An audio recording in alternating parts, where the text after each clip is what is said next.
मंडळी, जर एखादी स्त्री तुम्ही सांगितलेली गोष्ट 5 मिनिटात ऐकत असन तर ती आहे तुमची आई.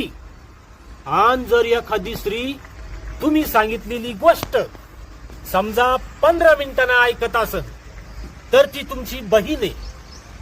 आणि जर समजा एखादी स्त्री थोडं समजून सांगितल्यावर म्हणजे अर्ध्या घंट्याना तुम्ही सांगितलेली गोष्ट ऐकत असन तर ती आहे तुमची मुलगी. आणि जर एखादी स्त्री तुम्ही नेहमी सांगून बी तुमची गोष्ट ऐकत नसन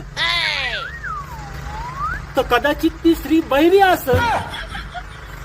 असं नेहमी बायकोला मध्ये आणायची काय गरज आहे? हा ना, नोकरी करणाऱ्यानी बायकोला बदनाम करते, मग बहिरी असन ती स्त्री.